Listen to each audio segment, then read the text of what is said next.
एक बार की बात है, एक जंगल में एक चिड़िया रहती थी जिसका नाम पिंकी था। उसका एक बेटा था जिसका नाम पिंकू था। पिंकी चिड़िया के परिवार में सिर्फ उसका बेटा ही था। एक दिन वो बीमार हो जाता है। पिंकी चिड़िया बोलती है, बेटा तुम घर पर आराम करो, मैं तुम्हारे लिए अभी दवा लेकर आती हूँ। तुम ज़्यादा उछल कूद मत करना, जिससे तुम्हारी तबीयत और ज़्यादा बिगड़ जाएगी। मैं तुम्हारे लिए दवा लेकर आती हूँ। तभी उसका बेटा पिंकू बोलता है, मम्मा आप मेरे लिए दवा कहाँ से लेकर आओगी? आपके पास तो पैसे ही नहीं हैं। मुझे पता है, जब कल आप घर का राशन लेकर आई थी तो उसके लिए भी आपने किसी से पैसे उधार लिए थे। मम्मा मैं ऐसे ही ठीक हो जाऊंगा। मेरी दवाई के लिए आपको किसी से पैसे मांगने की कोई ज़रूरत नहीं है। मैं आज आराम करूंगा, बिल्कुल नहीं खेलूंगा।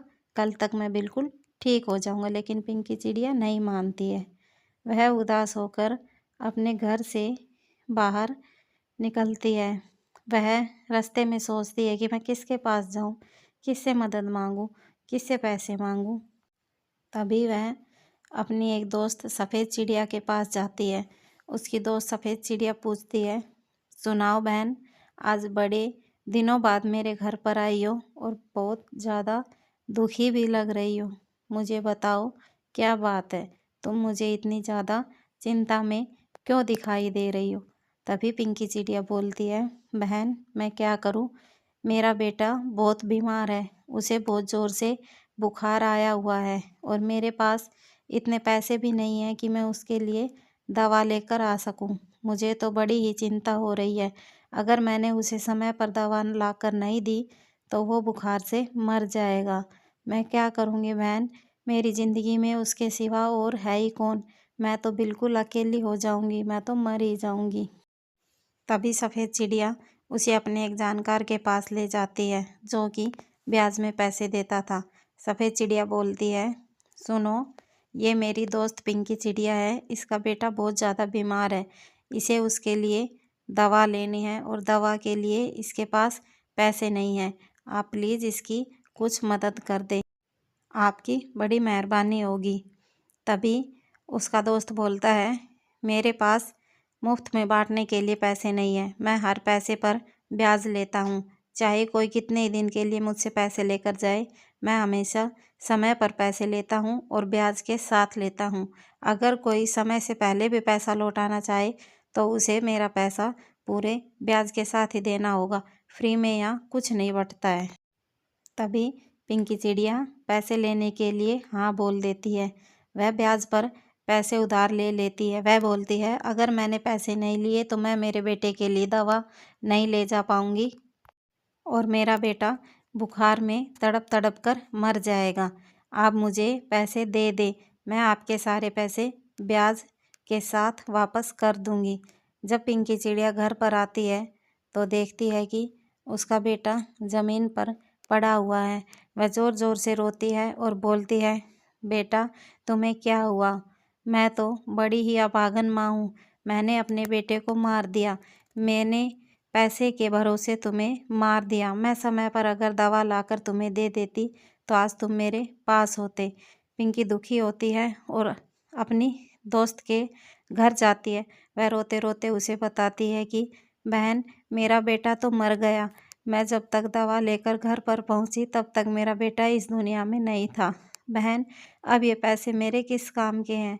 तुम एक काम करो, ये पैसे लो और अपने दोस्त को वापस देकर आ जाओ।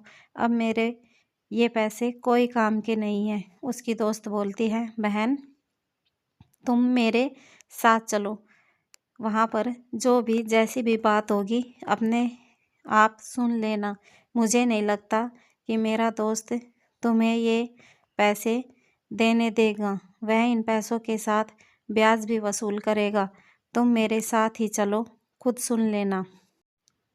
तभी वो दोनों पैसे लेकर उड़ने लगती है और कुछ ही देर उड़ने के बाद वो दोनों उस ब्लैकी के घर पर पहुंच जाती हैं।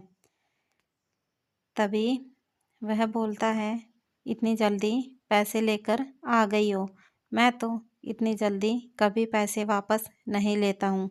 तुम्हें इन पैसों का पूरा ब्याज भरना पड़ेगा। मुझे नहीं पता, तुमने ये पैसे जितने समय के लिए लिए थे उतने समय ही रखने पड़ेंगे। मुझे तो चाहे ये आज दो या फिर कुछ दिनों बाद दो, मैं तो इन पर इतना ही ब्याज लगाऊंगा। कोई ब्याज व्याज कम होने वाला नहीं है। तभी सफ़ेद चिड़िया बोलती है, देखो, इसका बेटा बहुत ज़्यादा बीमार था, जो कि बुखार के कारण मर गया। तुम इस पर इतना बड़ा अत्याचार मत करो। इस बेचारी ने तो पैसे यूज़ भी नहीं किए हैं। जैसे तुम्हारे पैसे थे वैसे के वैसे हैं, इनमें एक सिक्का भी कम नहीं है। पिंकी चिड़िया बोलती है, मेरी मजबूरी का तुम फ़ायदा मत उठाओ। मैं पहले ही बहुत दुखी हूँ। मेरा बेटा बीमारी में चल बसा। अब इन पैसों का मैं क्या करूँगी। मैं ये पैसे उसकी दवा के लिए लेकर गई थी। अब जब मेरा बेटा ही नहीं है तो ये पैसे मेरे किस काम के हैं। आप प्लीज़ इन पैसों को वापस कर लें। मेरे पास आपको देने के लिए कोई ब्याज नहीं है। तभी ब्लैकी बोलता है, देख रही हो सफ़ेद चिड़िया, अब ये पिंकी चिड़िया कितनी ज़्यादा होशियार बन रही है। जब इसे पैसे लेने थे तब तो बड़ी ही मीठी मीठी बातें कर रही थी कि मैं आपके पैसे ब्याज के साथ वापस कर दूंगी। लेकिन आज आज ये मुझे आंखें दिखा रही है। अगर मुझे देना आता है तो मुझे लेना भी आता है। मैं अपने पैसे खुद से ले लूँगा, और वो भी पूरे ब्याज के साथ। सफ़ेद चिड़िया बोलती है, देखिए, आप पैसे ले लीजिए और कुछ थोड़ा बहुत ब्याज बनता है उसे भी ले लीजिए, लेकिन आप ऐसे गुस्सा मत कीजिए। प्लीज़ हम लोगों को जाने दीजिए। हम कुछ दिन बाद आपका जो ब्याज बना है उस ब्याज को लौटा देंगे। ब्याज तो तुम लोगों को देना होगा। तुम कुछ नया नहीं दे रहे हो। इस जंगल के सभी पक्षी मुझे ब्याज देकर जाते हैं और मेरा कारोबार तो ब्याज के सहारे ही चलता है। ऐसे मैं यूँ किसी पर दया खाकर ब्याज छोड़ने लगा तो फिर मेरे तो बच्चे ही भूखे मर जाएंगे। मुझे नहीं पता, मुझे अपना ब्याज चाहिए। ठीक है, कुछ दिनों में मैं आपका ब्याज दे दूंगी, लेकिन आपको ऐसे किसी की मजबूरी का फ़ायदा नहीं उठाना चाहिए। दोस्तों, हमें इस कहानी से शिक्षा मिलती है कि हमें चाहे कैसी भी मजबूरी हो, लेकिन हमें गलत इंसान से कभी भी पैसा उधार नहीं लेना चाहिए। दोस्तों, अगर आपको ये कहानी अच्छी लगी तो काव्या टून्स को सब्सक्राइब करें, लाइक करें, कमेंट करें और अपने अनुभव हमारे साथ शेयर करें। पिंकी चिड़िया की वीडियो देखने के लिए दोस्तों आपका बहुत बहुत धन्यवाद।